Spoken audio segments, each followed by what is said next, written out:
श्री स्वामी समर्थ अवधूत चिंतन श्री गुरुदेव दत्त। तर तुमचा दिवस हा आनंदाचा जावो, शुभ जावो आणि आनंदी जावो असं स्वामींचरणी प्रार्थना करते। तुम्हा सगळ्यांचं आपल्या चॅनलमध्ये पुन्हा एकदा नवीन विषयासोबत स्वागत करते। तर आजच्या व्हिडिओमध्ये आपण बघणार आहोत की तुमच्यावरून मी माहिती शेअर केलेली आहे। आपली जी वटपौर्णिमा होती, वटपौर्णिमेची पूजा कशी करायची घरच्या घरी किंवा मग वडाच्या झाडाची पूजा कशी करावी ती माहिती मी शेअर केलेली आहे। त्याची लिंक मी डिस्क्रिप्शनमध्ये टाकून देईन। आजच्या दिवसाला आजचा जो व्हिडिओ होणार आहे त्याच्यामध्ये महत्त्वपूर्ण अशी माहिती आहे, बऱ्याचशा गोष्टी आहेत की वटपौर्णिमा कोणत्या दिवशी आहे, त्याच्यानंतर वटपौर्णिमेच्या दिवशी आपण काय गोष्टी कराव्यात, काय करू नयेत किंवा काही चुका आहेत त्या म्हणजे टाळायचा प्रयत्न करायचा आहे आपल्याला। आणि शुभ कलर कोणता आहे आपल्यासाठी, साडी कोणत्या प्रकारची नेसावी किंवा अविवाहित मुली असतील त्यांनी व्रत करायचा का, गर्भवती स्त्रियांनी करायचा का, बऱ्याचशा गोष्टी आहेत। उपवास आहे तर उपवासाला जेवण करायचं की खायचं काय किंवा पदार्थ काय म्हणजे ग्रहण करायचे किंवा उपवास केव्हा सोडायचा, बऱ्याच गोष्टी आहेत, त्यांचे सगळे उत्तरं तुम्हाला आजच्या व्हिडिओमध्ये मिळून जातील।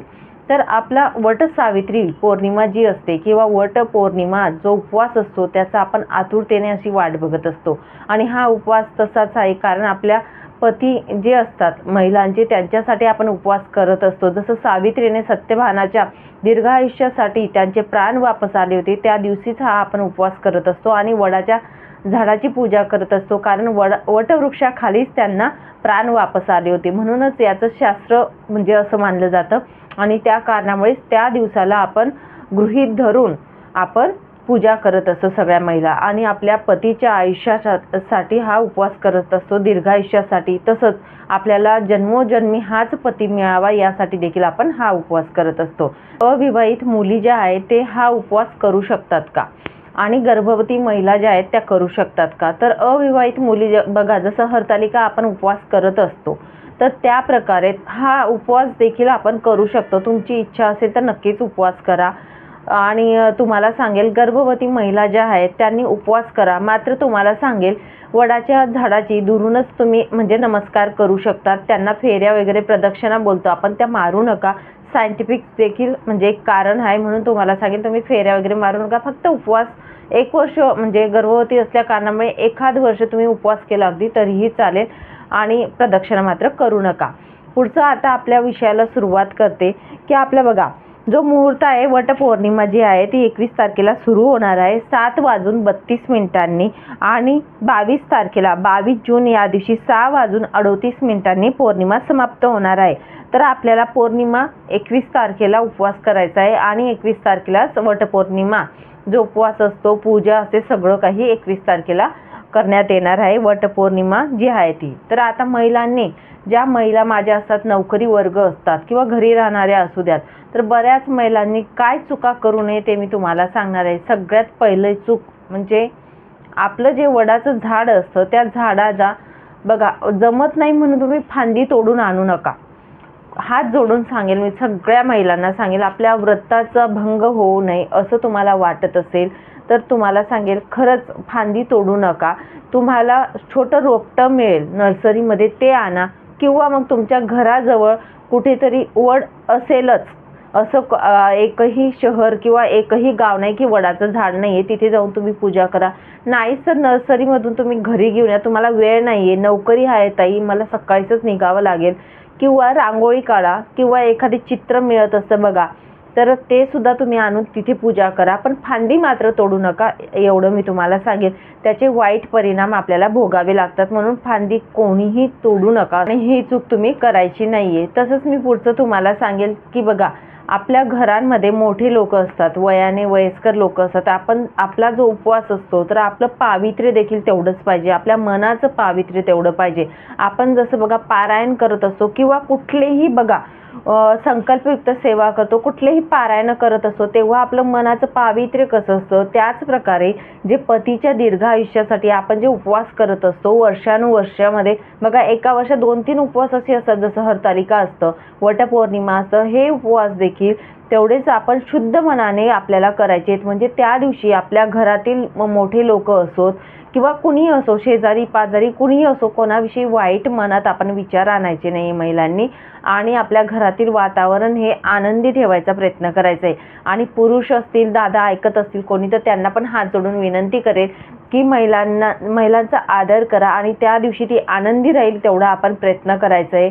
आपली बायको जी ती आपल्यासाठी उपवास करत असते, निदान तिच्या आनंदासाठी तरी तुम्ही घर त्या दिवशी आनंदी ठेवा. कारण घर आहे तिथे भांड्याला भांडं लागत असतं, टाळी एका हाताने वाजत नाही. त्यामुळे सांगेल की आपला म्हणजे एक प्रयत्न पाहिजे की आपली बायको त्या दिवशी आनंदी राहायला पाहिजे, असं पुरुषांना सांगेल. नंतर वटपौर्णिमेच्या दिवशी तुम्हाला मांसाहार कडकडीत वर्ज्य असतो आपल्या घरामध्ये. असं पण म्हणजे पौर्णिमा असते त्या दिवशी आपण करतच नाही, कारण सत्यनारायणची पूजा देखील होत असते पौर्णिमेला. पण तरीही सांगेल मी तुम्हाला, जे कोणी खाणारे व्यक्ती असतील त्यांना सांगेल त्या दिवशी नॉनव्हेज हा प्रकार टाळायचा, मांसाहार करू नये.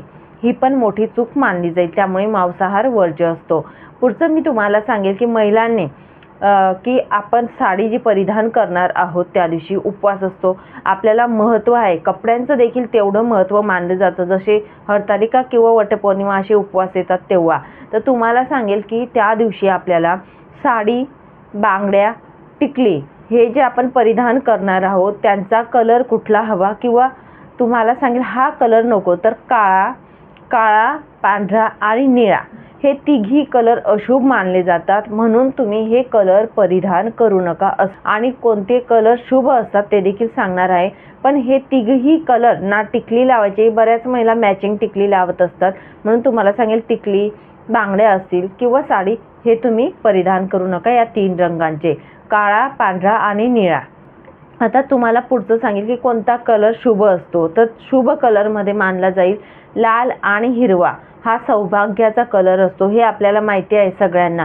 हे 2 कलर शुभ असतात. त्याच्याबरोबरच दुसरे जे कलर असतात, पिवळा झाला हळदीचा कलर असतो, लाल झाला कुंकवाचा कलर असतो.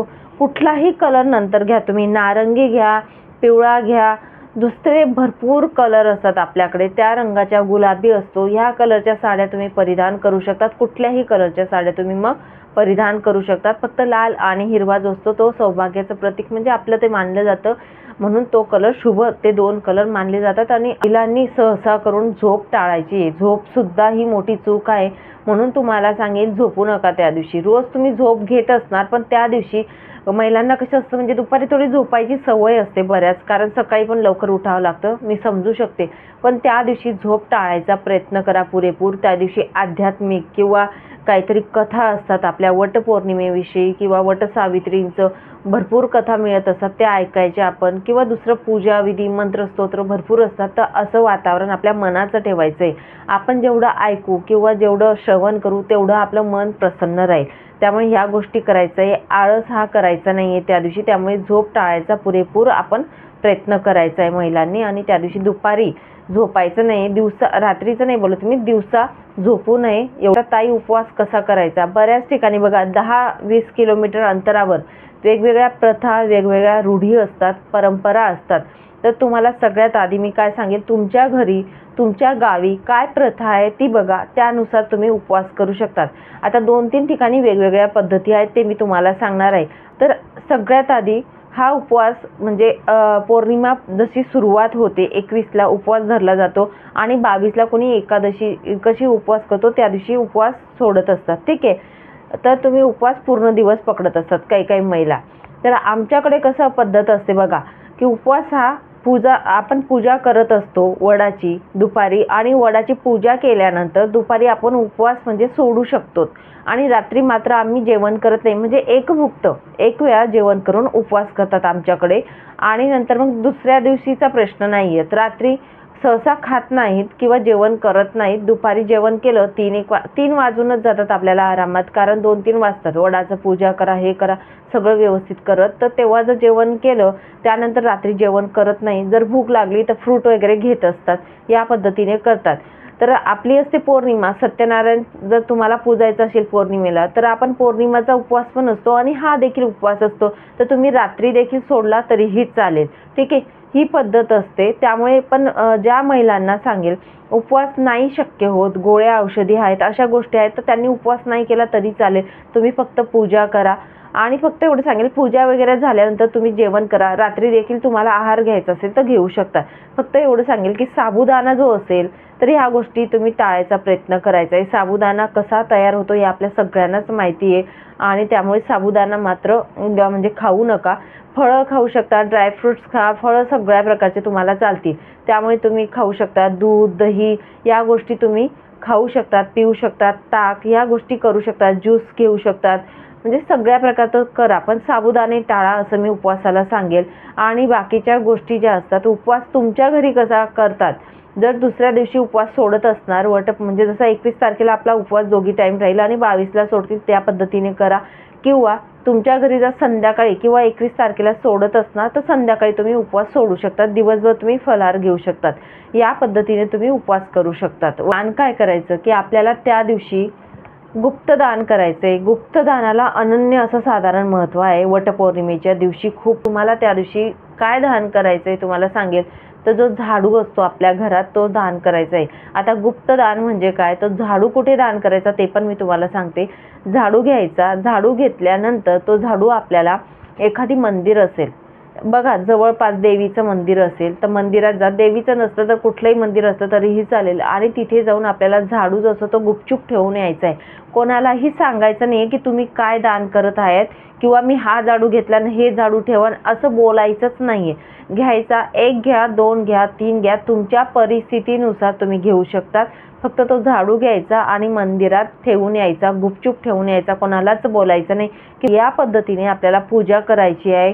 काय शुभ आहे, काय अशुभ आहे किंवा काय चुका करू नये, या प्रकारे आपला दिवस वटपौर्णिमेचा दिवसभरात या गोष्टी आपल्याला करायच्या आहेत. माझ्या सगळ्याच महिला ज्या आहेत त्या उपवास करणार आहेत आणि सगळ्यांनाच त्याचं फळ देखील मिळणार आहे. त्यामुळे अशा पद्धतीने आपण उपवास करू शकतो. चला मग, सांगितलेली सेवा जी आहे ती महाराजांच्या चरणी अर्पण करते आणि इथेच विराम घेते. तुम्हाला काही प्रश्न वाटला, काही शंका वाटली तर नक्कीच विचारा. पुरेपूर प्रयत्न करेल तुमच्या प्रश्नांचं उत्तर देण्याचा. चला मग, श्री स्वामी समर्थ. अवधूत चिंतन, श्री गुरुदेव दत्त. माहिती आवडली असेल तर नक्कीच लाईक करा, शेअर करा आणि सबस्क्राईब करा.